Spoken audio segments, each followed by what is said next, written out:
Welcome back to Ranjani YouTube channel. GDSಗೆ already registration start ಆಗಿದೆ. ಇನ್ನೂ ಯಾರ್ಯಾರೆಲ್ಲ ರಿಜಿಸ್ಟರ್ ಆಗಿಲ್ಲ ದಯವಿಟ್ಟು ರಿಜಿಸ್ಟರ್ ಆಗಿ. ನನ್ನ ಚಾನಲಲ್ಲಿ ಆಲ್ರೆಡಿ ವಿಡಿಯೋ ಅಪ್ಲೋಡ್ ಆಗಿದೆ ನೆನ್ನೆನೇ. ನಿಮಗೆ ಗೊತ್ತಾಗಲಿಲ್ಲ ಅಂತಂದರೆ ರಿಜಿಸ್ಟರ್ ಆಗೋದು ಹೇಗೆ ಅಂತ ಆ ವಿಡಿಯೋನ ನೋಡಿಬಿಟ್ಟು ನೀವು ಸ್ಟೆಪ್ ಬೈ ಸ್ಟೆಪ್ ನೀಟಾಗಿ ಎಕ್ಸ್ಪ್ಲೈನ್ ಮಾಡಿದ್ದೀನಿ, ರಿಜಿಸ್ಟರ್ ಆಗ್ಬೋದು. ಸೊ ರಿಜಿಸ್ಟ್ರೇಷನ್ ಆದಮೇಲೆ ನೆಕ್ಸ್ಟು ಏನು ಅಂತ ಹೇಳ್ಬಿಟ್ಟು ತುಂಬಾ ಕ್ವಶನ್ಸ್ ಕೇಳ್ತಾ ಇದ್ದೀರಾ. ಸೊ ಯಾವ ರೀತಿಯಾಗಿ ವೇಕೆನ್ಸೀಸ್ನ ನಾವು ಚೆಕ್ ಮಾಡೋದು, ಯಾವ ಡಿಸ್ಟಿಕ್ಕಲ್ಲಿ ಅಥವಾ ಯಾವ ಡಿವಿಷನಲ್ಲಿ ಎಷ್ಟು ವೇಕೆನ್ಸೀಸ್ ಇದೆ ಅಂತ ಯಾವ ರೀತಿಯಾಗಿ ನೋಡೋದು, ಈ ಥರ ಎಲ್ಲ ಕ್ವಶನ್ಸ್ ಕೇಳ್ತಾ ಇದ್ದಾರೆ. ನಾವು ಯಾವ ಡಿವಿಷನ್ಗೆ ಅಪ್ಲೈ ಮಾಡಿದ್ರೆ ಒಳ್ಳೆಯದು ಅಂತ ಹೇಳಿಬಿಟ್ಟು.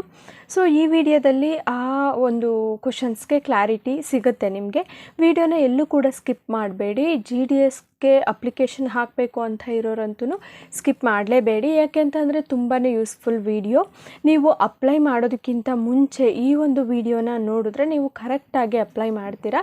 ಸೊ ಮೊದಲನೇದಾಗಿ ನಾವು ಯಾವ ಡಿವಿಷನ್ಗೆ ಅಪ್ಲೈ ಮಾಡಬೇಕು ಅಂತ ಕೇಳ್ತಾ ಇದ್ದೀರಾ. ನನ್ನ ಸಜೆಷನ್ ಏನು ಅಂತ ಅಂದರೆ, ನಿಮಗೆ ಒಳ್ಳೆ ಪರ್ಸಂಟೇಜ್ ಇದೆ, 95 ಅಬೋವ್ ಇದೆ ಅಂತ ಅಂದರೆ ನೀವು ಖಂಡಿತವಾಗ್ಲೂ ನೀವು ಇರೋವಂಥ ಯಾವ ಜಾಗದಲ್ಲಿ ಇದ್ದೀರಾ ಅಕ್ಕಪಕ್ಕ ಇರೋವಂಥ ಪ್ಲೇಸಸ್ಗೆ ಅಪ್ಲೈ ಮಾಡ್ಕೊಳ್ಳಿ. ಓಕೆನಾ? ಅಲ್ಲೇ ಸಿಗೋವಂಥ ಚಾನ್ಸಸ್ ತುಂಬಾ ಇರುತ್ತೆ 95 ಅಬೋವ್ ಇರೋ ಅಂಥವ್ರು. ಸೊ 40-50 ಕಿಲೋಮೀಟರ್ಸ್ ಒಳಗಡೆ ಅಪ್ಲೈ ಮಾಡಿದ್ರೂ ಕೂಡ ತುಂಬಾ ಚಾನ್ಸ್ ಇರುತ್ತೆ. ಇಲ್ಲಾಂತಂದರೆ ನೀವು 95ಗೆ ಹತ್ರ ಇದ್ದೀರಾ ಅಂತ ಅಂದರೆ ಸ್ವಲ್ಪ ದೂರನೂ ಕೂಡ ಅಪ್ಲೈ ಮಾಡ್ಕೊಳ್ಬೋದು. ನಿಮ್ಮ ಡಿವಿಷನಲ್ಲೇ ಅಪ್ಲೈ ಮಾಡಿ ಚಾನ್ಸ್ ಇದೆ ಸಿಗೋವಂಥದ್ದು. ಬೇರೆ ಕಡೆ ಹೋಗಿ ಆ ಒಂದು ಸ್ಯಾಲ್ರಿನಲ್ಲಿ ಸೇವ್ ಮಾಡೋದು ತುಂಬ ಕಷ್ಟ. ಹಾಗಾಗಿ ಇನ್ನು 95 ಒಳಗಡೆ ಇದೆ ಅಂತ ಅಂದರೆ ನೀವು ಬೇರೆ ಕಡೆ ಹೋಗೋದಿದ್ದರೆ ಅಪ್ಲೈ ಮಾಡ್ಬೋದು. ಬೇರೆ ಕಡೆನೂ ಕೂಡ ಅಂದರೆ ಬೇರೆ ಡಿವಿಷನಿಗೆ ಅಪ್ಲೈ ಮಾಡ್ಬೋದು. ಸೊ ಒಂದೊಂದೇ ಡಿವಿಷನ್ನ ಚೆಕ್ ಮಾಡಿಕೊಂಡು ಬೇಕಿದ್ರೆ ನೀವು ಎಷ್ಟು ವೇಕೆನ್ಸೀಸ್ ಇದ್ದಾವೆ, ಯಾವ ಡಿವಿಷನಲ್ಲಿ ಹೆಚ್ಚು ವೇಕೆನ್ಸೀಸ್ ಇದ್ದಾವೆ, ಯಾವುದರಲ್ಲಿ ಕಡಿಮೆ ಇದ್ದಾವೆ, ಇದನ್ನೆಲ್ಲ ತಿಳ್ಕೊಂಬಿಟ್ಟು ಅಪ್ಲೈ ಮಾಡಿ. ಸೊ ನೀವು ಡಿವಿಷನ್ ವೈಸ್ ಹೋಗ್ತೀರಾ ಅಂತಂದರೆ, ಬೇರೆ ಡಿವಿಷನ್ಗೆ ನೀವು ಅಪ್ಲೈ ಮಾಡ್ತಾ ಇದ್ದೀರಾ ಅಂತಂದರೆ ನನ್ನ ಸಜೆಷನ್ ಏನು ಅಂತಂದರೆ, ತುಂಬ ಹೈಯೆಸ್ಟ್ ವೇಕೆನ್ಸಿ ಇದೆಯಲ್ಲ ಆ ಒಂದು ಡಿವಿಷನ್ಗೆ ಅಪ್ಲೈ ಮಾಡೋದಕ್ಕೆ ಹೋಗಬೇಡಿ. ಯಾಕೆ ಅಂತಂದರೆ ನೀವು ಥಿಂಕ್ ಮಾಡಿ, ಆಲ್ಮೋಸ್ಟ್ ಎಲ್ಲರೂ ಥಿಂಕ್ ಮಾಡೋದು ಅದೇ ಥರ. ಸೊ ಈ ಒಂದು ಡಿವಿಷನಲ್ಲಿ ವೇಕೆನ್ಸೀಸ್ ಜಾಸ್ತಿ ಇದೆ, ನಾನು ಇಲ್ಲಿಗೆ ಅಪ್ಲೈ ಮಾಡಿಬಿಟ್ರೆ ಸಿಗುತ್ತೆ ನನಗೆ ಅಂತ ಹೇಳ್ಬಿಟ್ಟು. ಹಾಗಾಗಿ ಜಾಸ್ತಿ ಇರೋದಕ್ಕೂ ಅಪ್ಲೈ ಮಾಡಬೇಡಿ, ಕಡಿಮೆ ಇರೋದಕ್ಕೂ ಅಪ್ಲೈ ಮಾಡಬೇಡಿ. ಮಿಡಲಲ್ಲಿ ಇರುತ್ತಲ್ಲ ವೇಕೆನ್ಸೀಸು, ಅಂಥ ಒಂದು ಡಿವಿಷನ್ಗೆ ಅಪ್ಲೈ ಮಾಡ್ಕೊಳ್ಳಿ ನೀವು ಬೇರೆ ಡಿವಿಷನ್ಗೆ ಅಪ್ಲೈ ಮಾಡೋದಿದ್ದರೆ. ನೆಕ್ಸ್ಟ್ ಬಂದುಬಿಟ್ಟು 85 ಅಬೋವ್ ಇರೋ ಅಂಥವ್ರು ಅಷ್ಟೇ ನೀವು ಡಿವಿಷನ್ ವೈಸು ನೋಡ್ಕೊಂಬಿಟ್ಟು ಅಪ್ಲೈ ಮಾಡಬೇಕಾಗತ್ತೆ.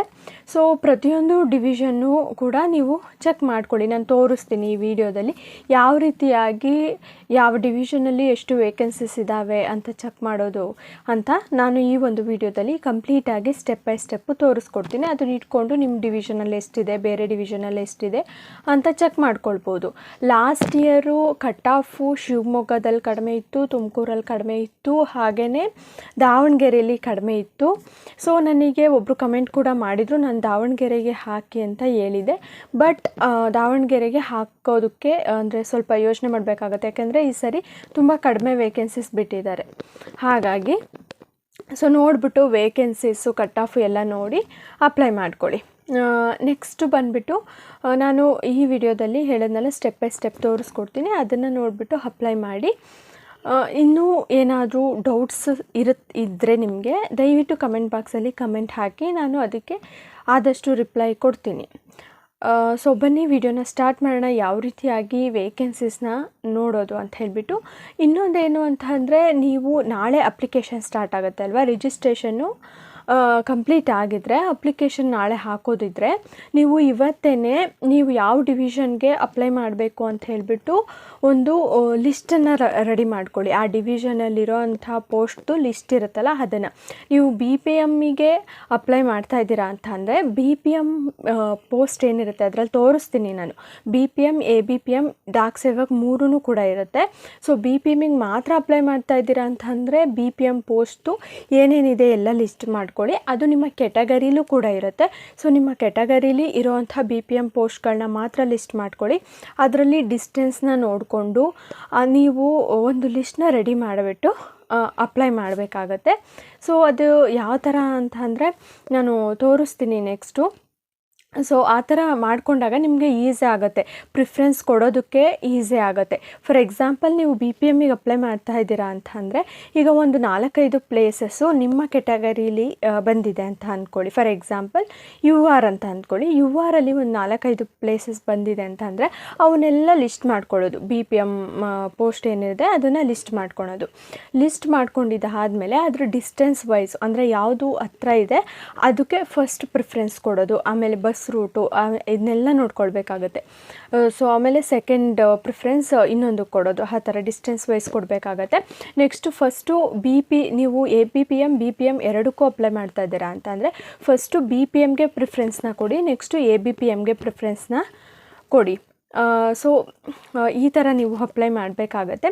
ನಿಮಗೆ ಆ ಥರ ಲಿಸ್ಟ್ನ ರೆಡಿ ಮಾಡಿ ತೋರಿಸ್ಬೇಕು ಅಂತ ಅಂದರೆ ಕಮೆಂಟ್ ಬಾಕ್ಸಲ್ಲಿ ಕಮೆಂಟ್ ಹಾಕಿ, ನಾನು ಆ ಥರ ಲಿಸ್ಟ್ನ ಕೂಡ ರೆಡಿ ಮಾಡ್ತೀನಿ.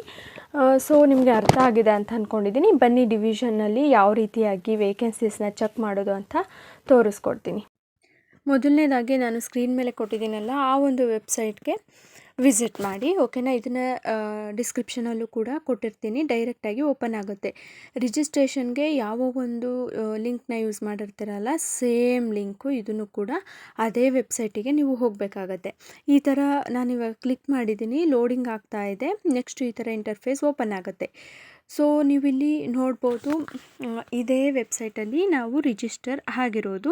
ಇನ್ನೂ ರಿಜಿಸ್ಟರ್ ಆಗಿಲ್ಲ ಅಂತ ಅಂದರೆ ಕ್ಲಿಕ್ ಹಿಯರ್ ಟು ರಿಜಿಸ್ಟರ್ ಮೇಲೆ ಕ್ಲಿಕ್ ಮಾಡಿಕೊಂಡು ರಿಜಿಸ್ಟರ್ ಆಗಿ, ನೆಕ್ಸ್ಟ್ ಬಂದುಬಿಟ್ಟು ಇಲ್ಲಿ ನೋಟಿಫಿಕೇಷನ್ ಅಂತ ಇದೆ, ಆಮೇಲೆ ವೇಕೆಂಟ್ ಪೋಸ್ಟು ಎನಾಗ್ಜೂರು ಈ ಥರ ಇದೆಯಲ್ವಾ. ಸೊ ವೇಕೆಂಟ್ ಪೋಸ್ಟ್ ಮೇಲೆ ಕ್ಲಿಕ್ ಮಾಡ್ಕೊಳ್ಳಿ. ವೇಕೆಂಟ್ ಪೋಸ್ಟ್ ಮೇಲೆ ಕ್ಲಿಕ್ ಮಾಡ್ಕೊಂಡಿದ್ದಾದಮೇಲೆ ಈ ಥರ ಓಪನ್ ಆಗುತ್ತೆ. ಸೆಲೆಕ್ಟ್ ಸರ್ಕಲ್ ಆ್ಯಂಡ್ ಡಿವಿಷನ್ ಅಂತ ಇದೆ. ಸರ್ಕಲ್ನ ಸೆಲೆಕ್ಟ್ ಮಾಡ್ಕೊಳ್ಬೇಕು ಅಂತಂದರೆ ನಮ್ಮ ಸ್ಟೇಟು. ಸೊ ಇಲ್ಲಿ ನೀವು ಯಾವ ಸ್ಟೇಟಿಗೆ ಅಪ್ಲೈ ಮಾಡ್ತಾ ಇದ್ದೀರಾ ಆ ಒಂದು ಸ್ಟೇಟ್ನ ಸೆಲೆಕ್ಟ್ ಮಾಡ್ಕೊಳ್ಳಿ. ನಾನು ಕರ್ನಾಟಕ ಅಂತಲೇ ಸೆಲೆಕ್ಟ್ ಮಾಡ್ಕೊತೀನಿ. ನೆಕ್ಸ್ಟ್ ಬಂದುಬಿಟ್ಟು ಡಿವಿಷನ್ ಅಂತಂದರೆ ನೀವು ಯಾವ ಡಿವಿಷನಲ್ಲಿ ಅಪ್ಲೈ ಮಾಡ್ತೀರಾ ಡಿಸ್ಟಿಕ್ನ ಸೆಲೆಕ್ಟ್ ಮಾಡ್ಕೊಳ್ಬೇಕಾಗತ್ತೆ. ಸೊ ನಾನಿವಾಗ ತೋರಿಸ್ತೀನಿ, 1-2-3 ಡಿವಿಷನ್ನ ಓಪನ್ ಮಾಡಿಬಿಟ್ಟು ತೋರಿಸ್ತೀನಿ.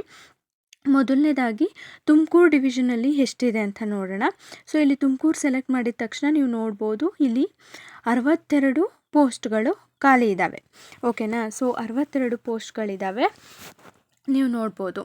ನೆಕ್ಸ್ಟ್ ಬಂದುಬಿಟ್ಟು ಈಗ ತೋರಿಸ್ತೀನಿ ನೋಡಿ, ನಿಮಗೆ ಪೋಸ್ಟ್ ID ಕೊಟ್ಟಿರ್ತಾರೆ, ಆಫೀಸ್ ನೇಮು ಅಂದರೆ ಆ ಊರು ಹೆಸರು, ಯಾವ ಊರಲ್ಲಿ ಆಫೀಸ್ ಇದೆ ಆ ಒಂದು ನೇಮ್ನ ಕೊಟ್ಟಿರ್ತಾರೆ, ಮತ್ತು ಯಾವ ಪೋಸ್ಟ್ ಇದೆ, B P M A B P M dak sevak ಅಂತ ಕೊಟ್ಟಿರ್ತಾರೆ. ಮತ್ತು ಸ್ಯಾಲ್ರಿ ಬಿ ಪಿ ಎಮ್ಗೆ 12,000 ಇರುತ್ತೆ, ಎ ಬಿ ಪಿ ಎಮ್ಗೆ 10,000 ಇರುತ್ತೆ. ಹಾಗೆಯೇ ಕೆಟಗರಿನೂ ಕೂಡ ಕೊಟ್ಟಿರ್ತಾರೆ, U R, O B C, EWS ಈ ಥರ. ನೀವು ಇದನ್ನು ನೋಡಿಕೊಂಡು ಸೆಲೆಕ್ಟ್ ಮಾಡ್ಕೊಳ್ಬೇಕಾಗತ್ತೆ, ಓಕೆನಾ. ನಿಮ್ಮ ಕೆಟಗರಿ ಜೊತೆಗೆ ಯಾವ ಒಂದು ಜಾಬು ಮತ್ತು ಯಾವ ಊರು ಇದನ್ನೆಲ್ಲ ನೋಡಿಕೊಂಡು ಲಿಸ್ಟ್ ಮಾಡ್ಕೊಳ್ಬೇಕಾಗತ್ತೆ. ನೆಕ್ಸ್ಟು ಪಿನ್ನ ಕೂಡ ಕೊಟ್ಟಿರ್ತಾರೆ. ಸೊ ಆ ಪಿನ್ನ ಯೂಸ್ ಮಾಡಿಕೊಂಡು ನೀವು ಡಿಸ್ಟೆನ್ಸ್ ಕೂಡ ನೋಡ್ಕೊಳ್ಬೋದು. ನೆಕ್ಸ್ಟು ಬೇರೆ ಡಿವಿಷನ್ನ ಸೆಲೆಕ್ಟ್ ಮಾಡಿಬಿಟ್ಟು ತೋರಿಸ್ತೀನಿ, ಓಕೆನಾ. ಇವಾಗ ಶಿವಮೊಗ್ಗದಲ್ಲಿ ಲಾಸ್ಟ್ ಇಯರು ಕಟ್ ಆಫ್ ಕಡಿಮೆ ಇತ್ತು. ಈ ಸರ್ತಿ ಪೋಸ್ಟು 57 ಪೋಸ್ಟ್ಗಳು ಖಾಲಿ ಇದ್ದಾವೆ. ಸೊ ಇದರಲ್ಲೂ ನೋಡ್ಬೋದು ನೀವು ಯಾವ್ಯಾವ ಊರಿದೆ ಮತ್ತು ಯಾವ್ಯಾವ ಪೋಸ್ಟ್ ಇದ್ದಾವೆ ಇದನ್ನೆಲ್ಲ ನೋಡ್ಕೊಂಬಿಟ್ಟು ಸೆಲೆಕ್ಟ್ ಮಾಡ್ಕೊಳ್ಳಿ. ಬಿ ಪಿ ಎಮ್ ಪೋಸ್ಟು ಇದರಲ್ಲಿ ಜಾಸ್ತಿ ಇದ್ದಾವೆ. ಸೊ ನೀವು ಬಿ ಪಿ ಎಮ್ ಹಾಕಬೇಕು ಅಂತ ಇರೋರು ಶಿವಮೊಗ್ಗಕ್ಕೆ ಅಪ್ಲೈ ಮಾಡ್ಬೋದು, ಪೋಸ್ಟ್ಗಳು ಕೂಡ ಜಾಸ್ತಿ ಇದ್ದಾವೆ. ನೆಕ್ಸ್ಟ್ ಬಂದುಬಿಟ್ಟು ದಾವಣಗೆರೆ ಡಿವಿಷನು. ದಾವಣಗೆರೆಯಲ್ಲಿ ನಾನು ಆಗಲೇ ಹೇಳ್ದಾಗೆ ವೇಕೆನ್ಸೀಸು ತುಂಬ ಕಡಿಮೆ ಇದ್ದಾವೆ, 16 ವೇಕೆನ್ಸೀಸ್ ಅಷ್ಟೇ ಇದೆ, ನೋಡಿಕೊಂಡು ಅಪ್ಲೈ ಮಾಡಿ. ನೆಕ್ಸ್ಟು ಕೊಪ್ಪಳ ನೋಡೋಣ.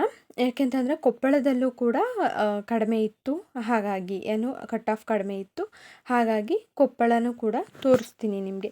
ಈ ರೀತಿಯಾಗಿ ನೀವು ಯಾವ ಡಿವಿಷನಲ್ಲಿ ಇರ್ತೀರ ಆ ಒಂದು ಡಿವಿಷನ್ದು ವೇಕೆನ್ಸಿ ಎಲ್ಲನೂ ಕೂಡ ಚೆಕ್ ಮಾಡ್ಕೊಳ್ಬೋದು. ಇಲ್ಲಿ ನಿಮಗೆ ನೋಡಿ, ಕೊಪ್ಪಳದಲ್ಲೂ ಕೂಡ ಬಿ ಪಿ ಎಮ್ ಪೋಸ್ಟ್ಗಳು ಜಾಸ್ತಿ ಇದ್ದಾವೆ. ನೆಕ್ಸ್ಟ್ ಬಂದುಬಿಟ್ಟು ಕಲಬುರ್ಗಿನಲ್ಲಿ ಎಷ್ಟು ಪೋಸ್ಟ್ ಇದ್ದಾವೆ ಏನು ಅಂತ ಹೇಳ್ಬಿಟ್ಟು ನೋಡೋದಾದರೆ 38 ಪೋಸ್ಟ್ಗಳು ಇದ್ದಾವೆ ನೋಡಿ. ಇಲ್ಲಿ ಬಿ ಪಿ ಎಮ್ಮು ತುಂಬಾ ಜಾಸ್ತಿ ಇದ್ದಾವೆ, ಎ ಬಿ ಪಿ ಎಮ್ ಎಲ್ಲೋ ಒಂದೊಂದಿದೆ, ಬಿ ಪಿ ಎಮ್ ಪೋಸ್ಟ್ಗಳು ತುಂಬ ಇದ್ದಾವೆ. ಇಲ್ಲೂ ಕೂಡ ನೀವು ಅಪ್ಲೈ ಮಾಡ್ಕೊಳ್ಬೋದು. ಬಿ ಪಿ ಎಮ್ಮಿಗೆ ಸ್ಯಾಲ್ರಿ ಜಾಸ್ತಿ ಇರುತ್ತೆ, ಬಿ ಪಿ ಎಮ್ ಜಾಬ್ ನನಗೆ ಬೇಕು ಅನ್ನೋ ಅಂಥವ್ರು ಇಲ್ಲೂ ಕೂಡ ಅಪ್ಲೈ ಮಾಡ್ಕೊಳ್ಬೋದು. ಮತ್ತು ಕ್ಯಾಸ್ಟ್ ಕೂಡ ಇರುತ್ತೆ, ನಿಮ್ಮ ಕ್ಯಾಸ್ಟಿಗೆ ನೀವು ಅಪ್ಲೈ ಮಾಡ್ಕೊಳ್ಬೇಕಾಗತ್ತೆ. ಓಕೆನಾ? ಈ ರೀತಿಯಾಗಿ ಚೆಕ್ ಮಾಡ್ಕೊಳ್ಬೇಕು ವೇಕೆನ್ಸಿ ಎಷ್ಟಿದ್ದಾವೆ ಅಂತ ಹೇಳ್ಬಿಟ್ಟು. ನಾನು ಹೇಳ್ದಾಗೆ ಲಿಸ್ಟ್ನ ರೆಡಿ ಮಾಡ್ಕೊಳ್ಳಿ, ನಿಮಗೆ ಅಪ್ಲಿಕೇಶನ್ ಹಾಕೋ ಟೈಮಲ್ಲಿ ತುಂಬ ಈಸಿ ಆಗುತ್ತೆ. ನೆಕ್ಸ್ಟ್ ಬಂದುಬಿಟ್ಟು ಈ ಥರ ನೀವು ವೇಕೆನ್ಸೀಸ್ನ ಚೆಕ್ ಮಾಡ್ಕೊಳ್ಬೋದು. ರಿಜಿಸ್ಟರ್ ಆಗಿಲ್ಲ ನೀವು ಅಂತ ಅಂದರೆ ಇಲ್ಲಿ ರಿಜಿಸ್ಟ್ರೇಷನ್ದು ಇನ್ಸ್ಟ್ರಕ್ಷನ್ ಕೊಟ್ಟಿದ್ದಾರೆ, ಯಾವ ರೀತಿಯಾಗಿ ಫಿಲ್ ಮಾಡಬೇಕು ಅಂತ ಹೇಳ್ಬಿಟ್ಟು. ನನ್ನ ಚಾನಲಲ್ಲಿ ವಿಡಿಯೋ ಕೂಡ ಇದೆ, ಅದನ್ನು ನೋಡಿಕೊಂಡು ನೀವು ಆರಾಮಾಗಿ ಫಿಲ್ ಮಾಡ್ಬೋದು. ಇಲ್ಲ ಅಂತಂದರೆ ಇಲ್ಲಿ ಇನ್ಸ್ಟ್ರಕ್ಷನ್ ಕೊಟ್ಟಿದ್ದಾರೆ, ಎಲ್ಲನೂ ಡೀಟೇಲ್ಸ್ ಎಲ್ಲನೂ ಕೂಡ ನಿಮ್ಮ SSLC ಮಾರ್ಕ್ಸ್ ಕಾರ್ಡಲ್ಲಿ ಇರೋ ಹಾಗೇ ಹಾಕಬೇಕಾಗತ್ತೆ. ಸೊ ಅದೇ ಅಂದರೆ 10th ಮೇಲೆ ಮೆರಿಟ್ ಲಿಸ್ಟು ಬಿಡೋದ್ರಿಂದ ಅದರಲ್ಲಿರುವಂಥ ಡೀಟೇಲ್ಸನ್ನೇ ಹಾಕಬೇಕಾಗತ್ತೆ. ಸೊ ನಿಮಗೆ ಈ ವಿಡಿಯೋ ಇನ್ಫಾರ್ಮೇಟಿವ್ ಆಗಿದೆ ಅಂತ ಅಂದ್ಕೊಂಡಿದ್ದೀನಿ. ಅಪ್ಲಿಕೇಶನ್ ಹಾಕೋದಕ್ಕೆ ಇದು ಹೆಲ್ಪ್ಫುಲ್ ಆಗಿದ್ದರೆ ದಯವಿಟ್ಟು ನಮ್ಮ ಚಾನಲ್ನ ಸಬ್ಸ್ಕ್ರೈಬ್ ಮಾಡ್ಕೊಳ್ಳಿ. ಹಾಗೆ ವಿಡಿಯೋ ಇಷ್ಟ ಆದರೆ ಲೈಕ್ ಮಾಡಿ. ಮತ್ತೆ ಏನಾದರೂ ಡೌಟ್ಸ್ ಇದ್ದರೆ ಕಮೆಂಟ್ ಬಾಕ್ಸಲ್ಲಿ ಕಮೆಂಟ್ ಹಾಕಿ, ನಾನು ಅದಕ್ಕೆ ರಿಪ್ಲೈ ಮಾಡ್ತೀನಿ. ಸೊ ವಿಡಿಯೋ ಇಷ್ಟ ಆಗಿದ್ದರೆ ಲೈಕ್ ಮಾಡಿ. Thank you.